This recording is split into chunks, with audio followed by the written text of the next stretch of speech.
দীর্ঘ প্রতীক্ষার পর নবম পে স্কেল বাস্তবায়নের দ্বারপ্রান্তে পৌঁছেছে তারেক রহমানের সরকার। তবে নতুন বেতন কাঠামো বাস্তবায়নের প্রস্তুতি যখন চূড়ান্ত পর্যায়ে, ঠিক তখনই আলোচনায় এসেছে আরেকটি গুরুত্বপূর্ণ বিষয়।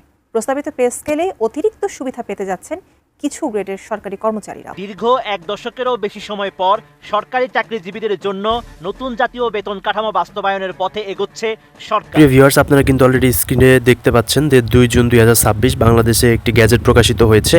অর্থাৎ আমাদের যে পে স্কেল রয়েছে সেই পে স্কেলের গ্যাজেট কিন্তু প্রকাশিত হয়েছে অর্থ মন্ত্রণালয় থেকে।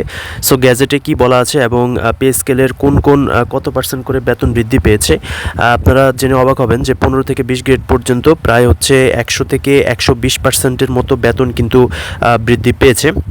তো এখানে স্ক্রিন অলরেডি দেখতে পাচ্ছেন আপনারা, অর্থ মন্ত্রণালয়ের অর্থ বিভাগ থেকে একটি বিজ্ঞপ্তি কিন্তু আমাদের মাঝে ইতোমধ্যে কিন্তু চলে এসেছে।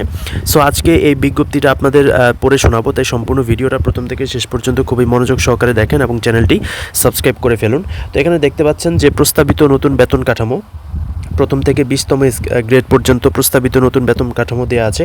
বর্তমান মূল বেতন হচ্ছে প্রথম গ্রেডে 78,000, সেটা প্রস্তাবিত 50% বৃদ্ধি করে সেটা প্রস্তাব করা হয়েছে 1,17,000-এ।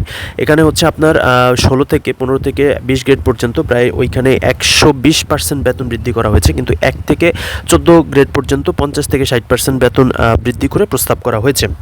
এবার চলুন আমরা বিজ্ঞপ্তিটা পড়ি। আগামী 1 জুলাই থেকে নতুন বেতন কাঠামো বা নবম পে স্কেল বাস্তবায়নের প্রক্রিয়া শুরু হবে বলে ইঙ্গিত দিয়েছে সরকার।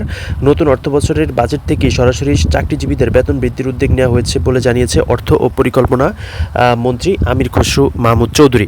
অর্থাৎ আমাদের কিন্তু এই বাজেট থেকেই কিন্তু আমাদের যেই বেতন কাঠামো রয়েছে সেই বেতন কাঠামো শুরু হয়ে যাবে। তো এখানে দেখতে পাচ্ছেন যে আপনারা 11তম 12 13 14তম গ্রেড থেকে এবং 15তম গ্রেড থেকে 15তম, যেমন 18তম গ্রেডে হচ্ছে আপনার 8,000, সেটা প্রস্তাবিত হচ্ছে 13,000, ঠিক আছে।